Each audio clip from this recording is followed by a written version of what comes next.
Olá, seja bem-vindo ao curso de roteiro audiovisual. No episódio anterior, vimos de onde uma ideia para o roteiro pode surgir. No episódio de hoje, vamos desenvolver essa ideia. Vamos conhecer a storyline, que é onde o roteiro realmente começa.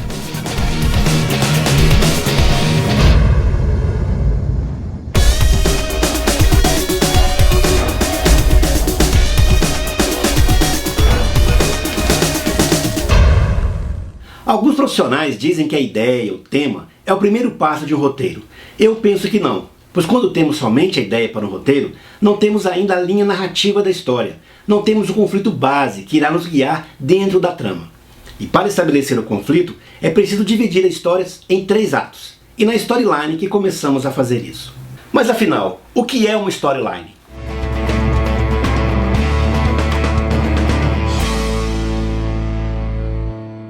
A partir da ideia inicial, o roteirista deve definir o conflito matriz. Começa aqui o trabalho de escrever. Este é o momento em que colocamos no papel aquilo que está em nossa imaginação. Este começo tem como ponto de partida uma frase, a que chamamos storyline. Veja o que diz Doc Comparato, importante roteirista brasileiro, sobre a storyline.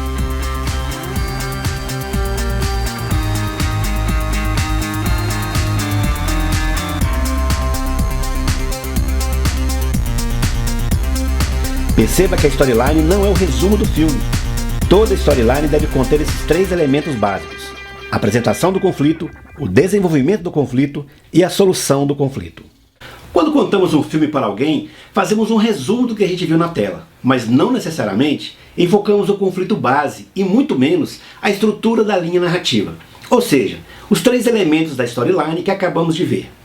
Em outras palavras, a storyline guia o enredo da história divididos em 3 momentos. Alguma coisa acontece, alguma coisa deve ser feita e alguma coisa se faz. Assim temos o primeiro ato. Alguma coisa acontece. É aquilo que irá motivar o personagem principal a agir de alguma forma. É o ponto inicial que leva o personagem para uma determinada direção ou reação. No segundo ato, alguma coisa deve ser feita. É o momento em que o personagem enfrenta obstáculos que surgem em seu caminho, em consequência da sua motivação ou reação inicial. Desta fase, outros conflitos menores ou subtramas podem surgir, mas as ações do personagem devem ser condizentes com a motivação ou reação inicial ao conflito matriz. No terceiro ato, alguma coisa se faz. É a solução ou resolução do conflito matriz. É quando o personagem atinge o seu objetivo ou sofre as consequências de seus atos. Mas atenção, a solução do conflito não é o final da história. A cena final do filme, em geral, vem após a resolução do conflito matriz, quase sempre ligada ao clímax do filme, e posteriormente às cenas finais. Vamos ver um exemplo de storyline. O filme é O Terceiro Homem, do diretor Carol Reed, e tem a seguinte storyline. Holly Martins vai ao encontro de seu amigo em Viena, porém o amigo morreu. Ele decide investigar e descobre que o amigo está vivo e encenou a morte para fugir da polícia. Descoberto, o amigo de Holly acaba morto. Seguindo a estrutura apresentada por Comparato, podemos perceber a divisão em 3 atos da storyline. Alguma coisa acontece. Holly vai a Viena encontrar com seu amigo e descobre que ele morreu. Alguma coisa deve ser feita. Holly decide investigar a morte do amigo e descobre que ele forjou a própria morte. Alguma coisa se faz. Descoberto, o amigo acaba morto. Perceba que a storyline não apresenta o porquê Holly quis investigar a morte do amigo. Isso será mostrado no decorrer da trama. Mas essa decisão acaba levando seu amigo à morte. O processo de criação da storyline é bem simples, como acabamos de ver.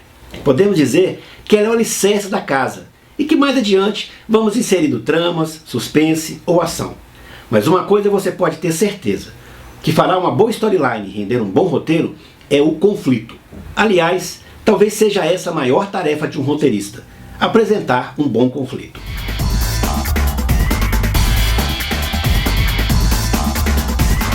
O conflito é o ponto central de qualquer roteiro. É o cerne da linha narrativa. É a motivação ou destruição dos personagens. É no conflito que os espectadores irão se identificar ou odiar o filme. Um roteiro com um conflito mal desenvolvido poderá comprometer todo o filme. E como desenvolver um bom conflito? Com pesquisa. Um bom roteirista tem que conhecer os conflitos inerentes ao ser humano, tem que estudar a psique humana, seus medos e desejos, o quanto somos capazes de amar ou odiar, lutar ou fugir, ser honestos ou egoístas? Somente com muita pesquisa, leitura e observação é que o roteirista poderá estabelecer um bom conflito para o seu roteiro.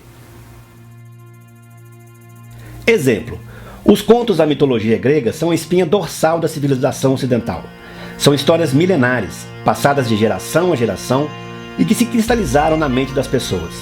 Os mitos estão repletos de simbologia, personagens, deuses, heróis, todos com falhas e virtudes. Elas refletem o caráter e o espírito do ser humano e servem de base e inspiração para muitas histórias atuais. Sua narrativa tem o objetivo de transmitir conhecimento, valores morais e de fé, que contribuem para que o ser humano se torne cada vez melhor. Por essa razão é que quase 100% dos filmes apresentam uma moral, ou seja, valores que devem ser seguidos ou confrontados.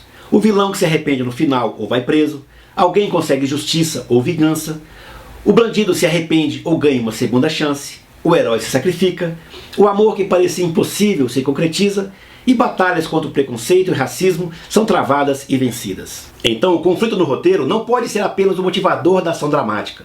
Ele tem que se identificar com os valores da cultura ou da contracultura de uma sociedade.